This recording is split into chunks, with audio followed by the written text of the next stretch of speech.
Salut à tous, alors aujourd'hui on se retrouve pour une nouvelle vidéo. Aujourd'hui une nouvelle vidéo quiz, ça faisait un petit moment qu'il n'y en avait pas eu, c'est un concept que j'aime bien faire, voilà, que j'aime bien partager. Voilà, 20 questions de culture générale, vous avez les questions, vous avez des réponses, vous avez quelques explications, comme toujours, voilà, parce que la culture c'est très important.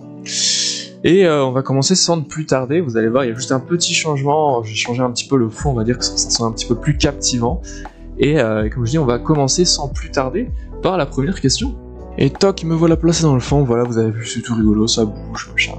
Voilà, c'est captivant. Du coup, les questions, vous avez 20 questions, 15 secondes à chaque fois pour réfléchir à chaque question, 4 propositions, une bonne réponse, bien évidemment. Et on va commencer par la première question, vous avez le petit chronomètre qui s'affichera en haut à gauche à chaque fois, ne paniquez pas, tout va bien se passer. Plutôt là-bas le chronomètre du coup, parce que c'est inversé apparemment là-bas. Et du coup, on va commencer première question, question géographie. Quel pays a pour capitale Montevideo? L'Uruguay, l'Argentine, l'Istanbul ou l'Australie? Petite capitale, pour commencer, voilà, question, on va partir tranquillement. Il y a une petite réponse qui est un peu fausse, voilà, pour ceux qui connaissent un peu le truc. Et du coup, j'espère que vous l'aviez. La capitale, Montevideo, appartient bien évidemment à l'Uruguay. Et oui, l'Uruguay. C'est une petite question que j'aime bien parce que Montevideo, vidéo, YouTube, voilà, c'est rigolo, on s'amuse bien, hein. Voilà, capitale de l'Uruguay, voilà, je pense que certains l'avaient. Alors l'Argentine, j'espère que vous l'avez, Buenos Aires ou Buenos Aires en espagnol, voilà. Et bon, on reste dans l'Amérique du Sud, c'était un petit peu la petite question un peu piégeuse. L'Australie, la capitale, ce n'est pas Sydney, c'est bien Canberra, voilà. Et l'Istanbul, bon. C'est un pays qui n'existe pas. Pour ceux qui ne seraient pas au courant, en fait, voilà, c'est une petite blague créée par le Twitter français pour troller un peu les Américains, parce que les Américains sont nuls en géographie, du coup on leur a fait croire que l'Istanbul c'était un pays qui existait. Enfin voilà, du coup c'est le petit truc un peu marrant. Voilà pour la première question. Et bien écoutez, on va continuer par la deuxième question, question animale. Voilà, tout simplement. Quel animal zinzinule? L'âne, l'oie, le chameau ou la mésange? Voilà, petite question un peu compliquée celle-là. Bon, il y a peut-être voilà, certaines évidences, mais je vous avoue que je pense que même moi je ne savais pas à la base. Un cri que peu connaissent, le zinzinule. C'est plutôt marrant.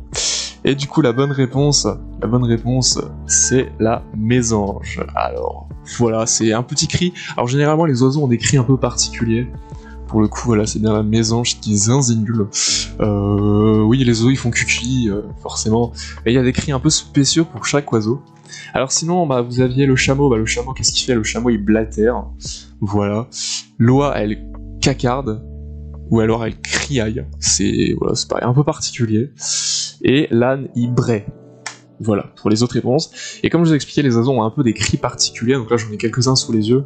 La cigogne par exemple, elle claquette, le corbeau il craille, le merle il babille, la pie aussi d'ailleurs, le moineau pépit, le pinson en ramage, et le rossignol, il rossignole. Voilà, vous saurez à l'avenir, c'est un peu particulier. Mais voilà, tous les oiseaux ont un peu des cris, parce qu'ils font des cris différents, mais on dirait qu'ils font cucu, mais en vérité ils ont des sonorités un peu différentes. Donc voilà, ça change un petit peu. Voilà. Question 3, mesdames et messieurs. Question 3. Comment appelle-t-on deux mots qui se prononcent de la même manière, mais qui ont des sens différents? Des antonymes, des paronymes, des homonymes ou des synonymes? Petite question française. Je pense que celle-là, normalement, bon nombre de vous devraient la voir. Elle est quand même relativement plutôt simple, on va dire. Bon, simple. Après voilà, c'est des petites questions un peu qu'on a vues au collège il y a longtemps, même en primaire, je sais plus exactement quelle période. Et la bonne réponse était bien évidemment des homonymes. Voilà, des mots qui ne se prononcent de la même manière mais qui ont un sens différent. Exemple très simple, un seau, le seau S-E-A-U, le seau que tu verses, et le sot, l'imbécile S-O-T, ou alors le seau quand tu sautes S-A-U-T. Ce sont des mots qui se prononcent de la même manière et qui s'écrivent différemment, qui ont un sens différent. Voilà. Bon, les synonymes, forcément, les synonymes, je pense que vous connaissez, c'est des mots juste qui sont différents, qui ont le même sens, hein, bien évidemment, vous connaissez. Un antonyme, c'est l'inverse, c'est des mots qui ont un sens différent. Et les paronymes, le paronyme, c'est quoi? C'est des mots qui se ressemblent, mais qui sont différents. Genre, il y a la latitude et l'attitude. C'est pas les mêmes mots, ça se ressemble, mais c'est pas du tout le même sens. Donc ça, c'est les paronymes. Voilà. Question numéro 4 maintenant, question plutôt sportive. Sur le Tour de France de cyclisme, quelle couleur de maillot distinctif n'existe pas? Le maillot bleu, le maillot jaune, le maillot vert ou le maillot blanc? Voilà, petite question Tour de France qui s'est terminée il y a quelques jours à peine, au moment où cette vidéo sort. Voilà, course sportive importante, intense. Voilà, les maillots distinctifs. Vous savez, peut-être que vous ne savez pas. La bonne réponse était le maillot bleu. Et oui, parce que sur le Tour de France, il y a 4 types de maillots distinctifs. Le maillot jaune, le maillot blanc, le maillot vert et le maillot blanc à point rouge. Alors, maillot distinctif, pourquoi? Pour ceux qui ne sauraient pas, le maillot distinctif, en fait, c'est ce qui définit le meilleur coureur, ce qu'on appelle personne qui fait du cyclisme, dans sa catégorie. Le maillot jaune, ouais, c'est le coureur qui est le premier en termes de classement, voilà, c'est celui qui a été le plus rapide. Le maillot blanc, c'est pareil, mais c'est le meilleur jeune, donc moins de 25 ans, mais le meilleur. Le maillot vert, c'est le meilleur sprinter, celui qui va le plus vite, en fait, sur les épreuves de plaine, on va dire, de sorte, c'est un peu sur ça que c'est défini. Et le maillot blanc à point rouge, c'est le meilleur grimpeur, celui qui a le plus de points au classement de la montagne. Voilà, le maillot bleu n'existe pas sur le Tour de France, je sais plus s'il existe sur d'autres courses, je sais que notamment sur le Tour d'Italie, c'est le maillot rose qui remplace le maillot jaune, entre autres. Enfin voilà, vous avez certainement un maillot bleu qui doit exister quelque part, mais peut-être sur une autre course, mais pas sur le Tour de France. Question suivante, question numéro 5. Quel écrivain ou écrivaine britannique a inventé le personnage d'Hercule Poirot? Agatha Christie, Arthur Conan Doyle, J.K. Rowling ou Charles Dickens?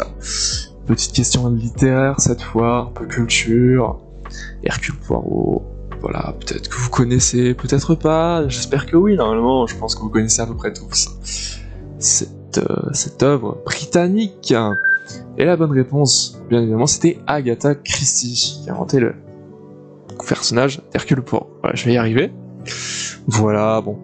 Les autres, vous les connaissez peut-être, hein, entre autres, J.K. Rowling, bon, Harry Potter, là je pense qu'il n'y a pas de doute sur la connaissance. Arthur Conan Doyle, on est par exemple sur Sherlock Holmes.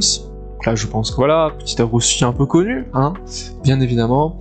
Et Charles Dickens, quant à lui, par exemple, a écrit différentes œuvres comme Oliver Twist ou encore David Copperfield. Voilà, je connais pas plus que ça. J'aimerais dire, j'ai sur ma petite feuille, j'ai les petites informations histoire de vous donner quelques réponses. Voilà, c'est un peu de la culture. Moi aussi, je m'enrichis. Tout le monde s'enrichit à travers ce petit quiz de culture. Écoutez, voilà. On continue, mesdames et messieurs, par la question numéro 6, une question que vous n'allez pas aimer du tout, je le sais, question conjugaison, question bien française. Quelle est la conjugaison du verbe peindre au passé simple et à la première personne du singulier? Passé simple et première personne du singulier. Je peignais avec un S, je peins, ou alors je peignis. Elle est un peu compliquée celle-là, elle est un peu vicieuse pour ceux qui se rappellent un peu de leur cours de français. Un peu vicieuse, je vous avoue. À votre avis, le passé simple à la première personne du singulier, première personne, je pense que vous l'avez. Passé simple, c'est un peu plus compliqué. Et la bonne réponse, c'était je peignis. Et oui, je peignis. Alors, je peignais sans S. Là, on est sur un temps qui n'existe pas, tout simplement, je crois. Oui, exactement, ça n'existe pas. Je peignais comme ça. Je peignais avec un S. Là, on est sur de l'imparfait. Donc c'est bien du passé, mais c'est l'imparfait. Et je peins, c'est du présent, tout simplement. Tant que dit que je peignis, donc c'est le passé simple. Voilà, un peu vicieuse, un peu compliquée celle-là, je pense que certains sont fait avoir. Enfin voilà. Question suivante, question numéro 7. Qui a réalisé le film Interstellar sorti en 2014? James Cameron, Tim Burton, Christopher Nolan ou Steven Spielberg? Encore une fois, question cinéma, question un petit peu pas forcément simple, hein, pour ceux qui sont pas cinéphiles, ceux qui, comme moi, ne regardent pas trop de films, ça peut être un peu compliqué. Et la bonne réponse, c'était Christopher Nolan. Et oui, le film Interstellar, bon, pour ceux qui ne connaissent pas, rapidement, c'est un film dans l'espace, très beau film. Je l'ai pas vu, mais il faudrait que j'aille le voir un jour parce qu'il est vraiment très très bien. De toute façon, des grands films comme ça, par de très grands réalisateurs, évidemment, il faut les voir. Bon, pour les autres réalisateurs, est-ce que j'ai besoin de vous donner les œuvres qu'ils ont fait? Je ne sais pas, hein. On a par exemple James Cameron qui a fait notamment le Titanic et Avatar. Bon, voilà. Tim Burton, Alice au Pays des Merveilles, ou alors Charlie et la chocolaterie. entre autres. Spielberg, on a E.T., Jurassic Park, Les Dents de la Mer, et Christopher Nolan, bon, Interstellar, on a aussi Batman, et Inception, voilà, très grand film, évidemment, allez les voir, faut que j'aille aussi les voir. Question 8, question suivante, celle-là, elle me fait plaisir, vous allez vite comprendre pourquoi. En quelle année a été diffusée la première saison de l'anime My Hero Academia? 2016, 2015, 2014, 2017, j'ai tout mis dans le désordre, ça c'est un pur plaisir. Aïe aïe aïe, à votre avis, à quelle année? Alors ça c'est une question que j'aime particulièrement parce que bon, My Hero Academia, j'ai sorti une vidéo récemment, hein, allez la voir si c'est pas déjà fait, elle doit être par là-haut, sur un petit battle royale dans le jeu, voilà, bon. Pour ceux qui ne savent pas encore, une licence que j'adore, tout simplement, que ce soit animé ou manga. Et la bonne réponse pour l'animé, la première saison, elle est sortie en 2016. Voilà, ça fait maintenant 7 ans que la première saison est sortie. Sachant que le manga, lui, le premier chapitre du manga est sorti en 2014. Voilà, l'œuvre écrite par Kohei Horikoshi. Si vous ne connaissez pas, évidemment, allez regarder, hein, je ne saurais que conseiller. Manga de type shonen, un petit peu aussi, rapidement, on va dire, slice of life deux fois. Voilà, je vous conseille tout simplement de les regarder, mais ça, ce n'est que mon humble avis. Évidemment. Question suivante, question numéro 9, on arrive quasiment à la moitié. Celle-là, je l'aime bien aussi parce que c'est une question mathématique. Si j'ajoute 8 à 6, que je multiplie cette somme par 3 et que je divise le tout par 2, combien est-ce que j'obtiens? 21, 18, 22 ou 19. Et celle-là, elle me fait rire parce que je sais que nombre d'entre vous vont la détester. Je vais vous la laisser réfléchir un petit peu quand même parce que bon, elle est pas forcément simple. Bien sûr dans l'ordre des priorités, mais en même temps là l'ordre des priorités je vous l'ai mis. Donc là c'est vraiment juste le calcul à faire en 15 secondes. Est-ce que vous l'avez eu? La bonne réponse c'était 21. Voilà, j'espère que vous l'avez eu.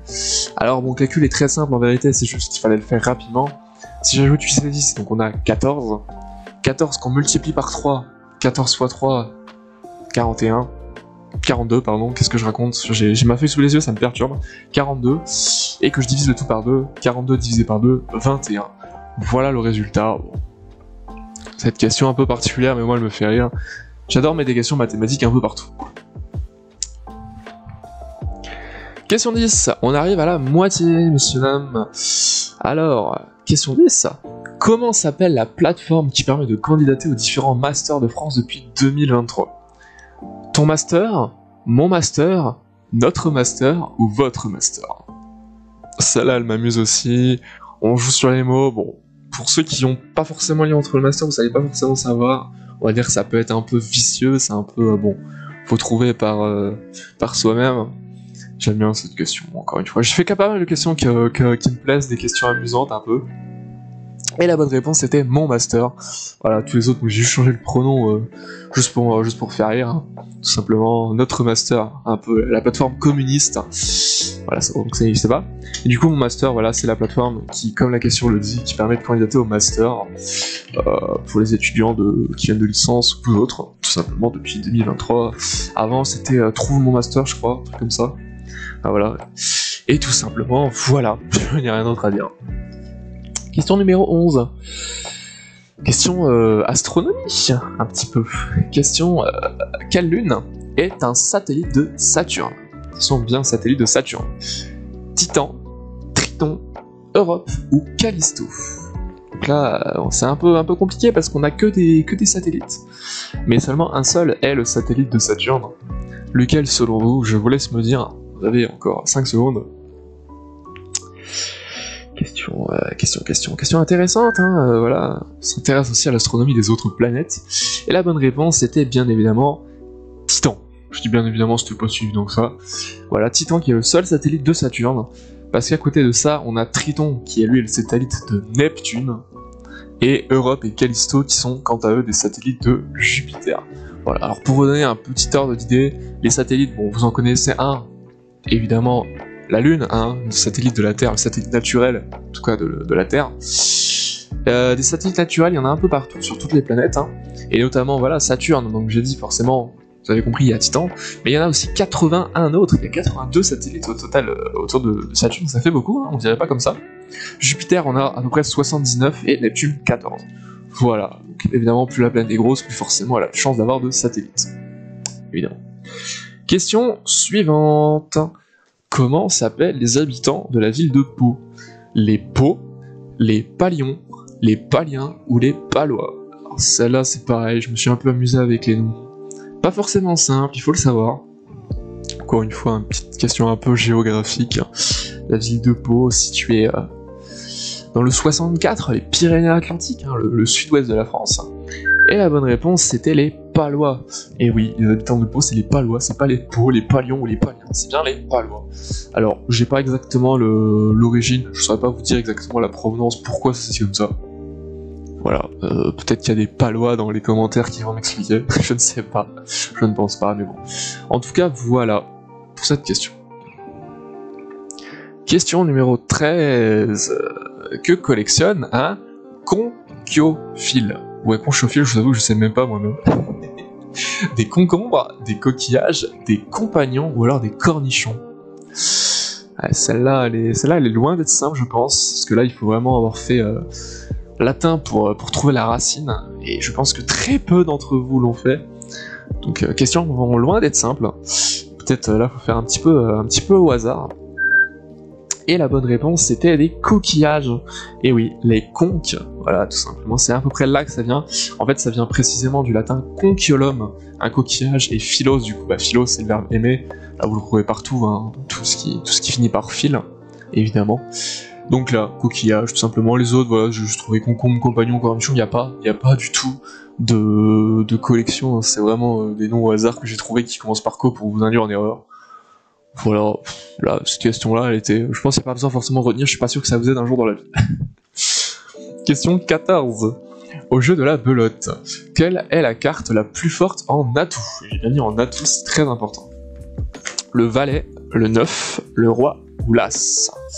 Là, celle-là, elle est loin d'être simple si vous connaissez pas. Déjà, il faut savoir ce que c'est que l'atout, hein, quand vous jouez à la belote. Pas forcément évident, certains vont l'avoir, je pense, ceux qui sont habitués à jouer à la belote avec leurs grands-parents, ou même avec leurs amis, hein, tout simplement. Personnellement, c'était plus avec mes grands-parents. Et la bonne réponse, c'était le valet.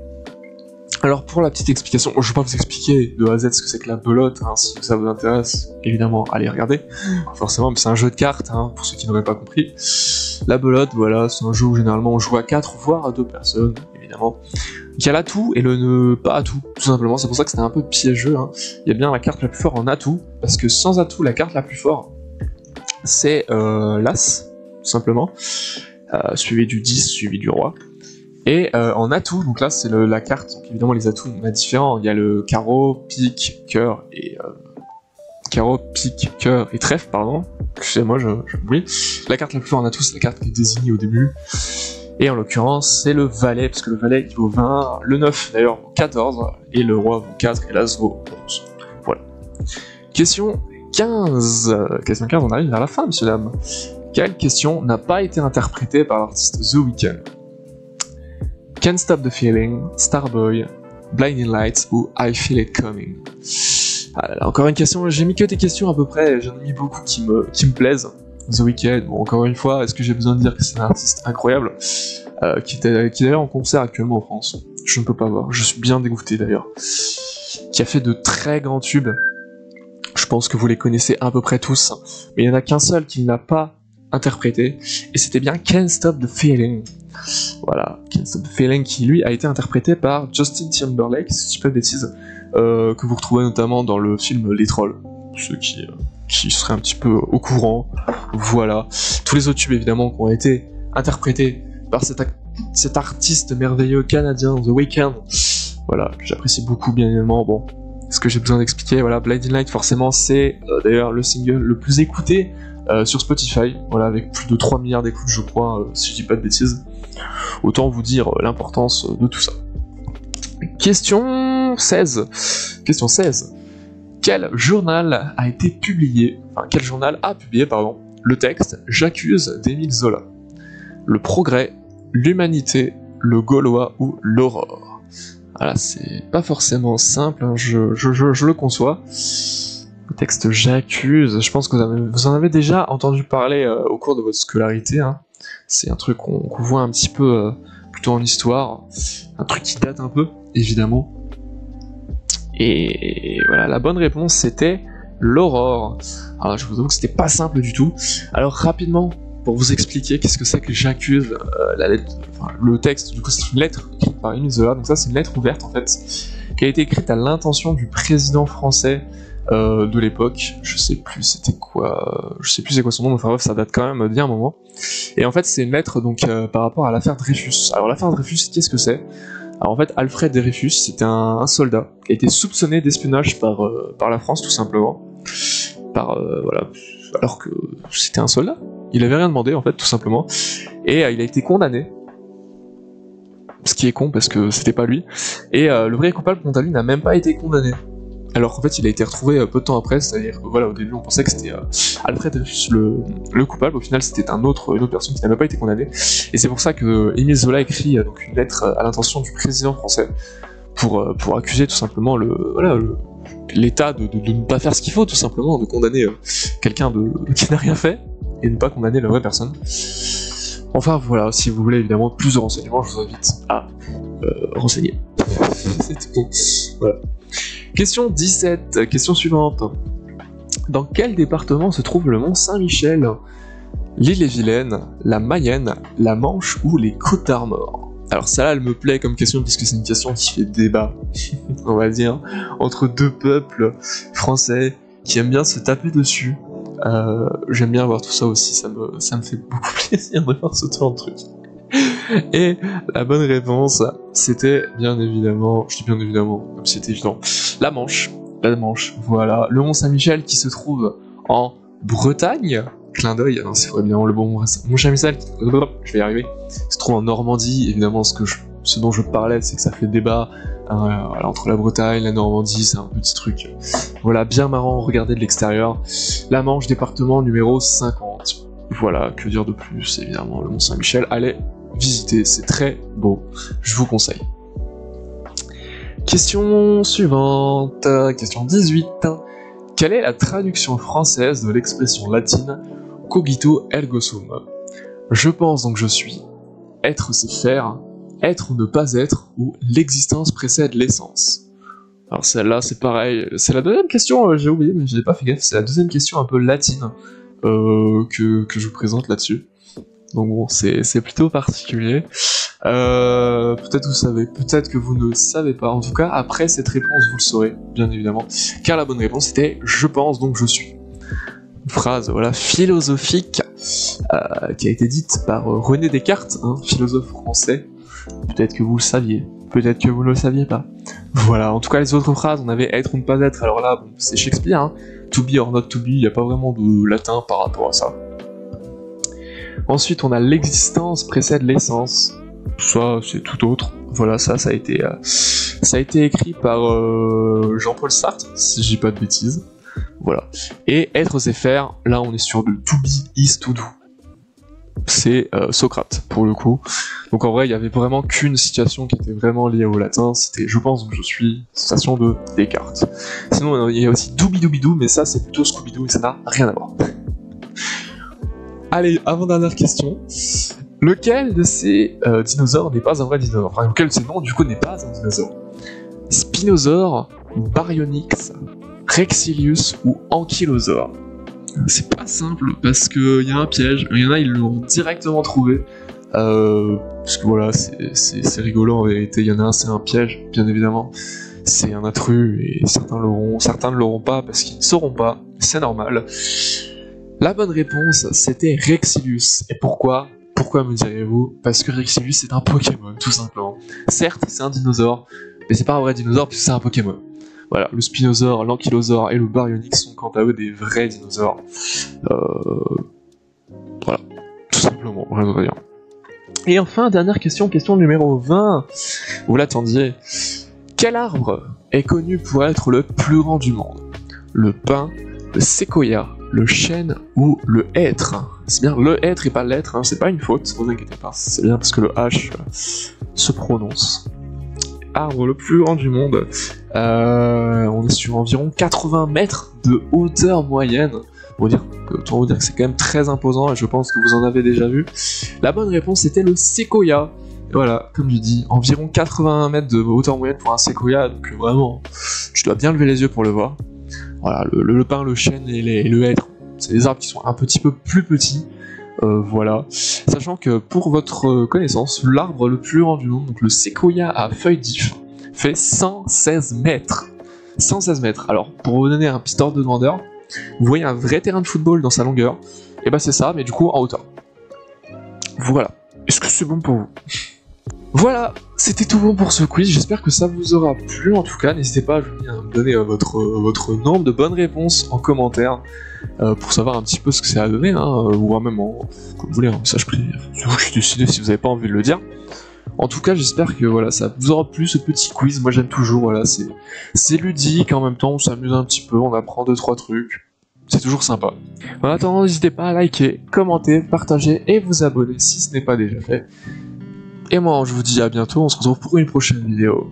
Salutations!